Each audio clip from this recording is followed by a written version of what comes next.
Hello guys, നമ്മുടെ സബ്സ്ക്രൈബേഴ്സിന്റെ request പ്രകാരം ഇന്നത്തെ വീഡിയോയിൽ നമ്മൾ വരക്കാനായിട്ട് പോകുന്നത് നമ്മുടെ പടക്കളത്തിലും എക്കോയിലും ഒക്കെയുള്ള സന്ദീപ് പ്രദീപിനെയാണ്. ഒത്തിരി പേര് ഒന്നിൽ കൂടുതൽ തവണയൊക്കെ കമന്റിൽ ഇട്ടിട്ടുണ്ടായിരുന്നു ഈ ഒരു പേര്. പുതിയതായി വന്ന ആക്ടേഴ്സിന്റെ കൂട്ടത്തിൽ എനിക്കും ഫേവറേറ്റ് ആയിട്ടുള്ള ഒരു ആക്ടറാണ് കേട്ടോ ഇദ്ദേഹം. പടക്കളത്തിലാണെങ്കിലും എക്കോയിലാണെങ്കിലും അഭിനയം നല്ലതായിരുന്നു. പക്ഷെ എനിക്ക് ഏറ്റവും ഇഷ്ടപ്പെട്ടത് പടക്കളമായിരുന്നു കേട്ടോ. അതിലെനിക്ക് തോന്നുന്നു ഇന്റർവെല്ലിൽ കഴിഞ്ഞിട്ടുള്ള പോർഷനിൽ മൂപ്പര ആറ്റിറ്റ്യൂഡ് ആയിട്ടുള്ള വരവ് ഒരു സമയത്ത് ട്രെൻഡിങ്ങിന്റെ പീക്ക് ലെവലായിരുന്നു. അപ്പൊ എന്തായാലും നമുക്ക് ഫൈനൽ ഔട്ട്പുട്ട് എങ്ങനെയുണ്ടെന്ന് നോക്കിയാലോ.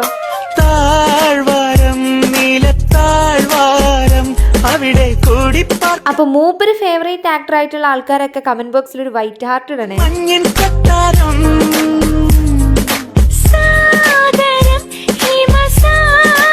അപ്പൊ മൂപ്പര് ഇഷ്ടമാണെങ്കിൽ നമ്മുടെ വീഡിയോ ഒന്ന് ലൈക്ക് ചെയ്യാനും എന്റെ ഡ്രോയിങ് ഇഷ്ടപ്പെട്ടിട്ടുണ്ടെങ്കിൽ നമ്മുടെ ചാനൽ ഒന്ന് സബ്സ്ക്രൈബ് ചെയ്ത് സപ്പോർട്ട് ചെയ്യാനും നിങ്ങളുടെ ഫേവറേറ്റ് ആക്ടർ ആരാന്നുള്ളത് കമന്റ് ചെയ്യാനും മറക്കണ്ട. നെക്സ്റ്റ് നമുക്ക് അവരെ വരക്കാം.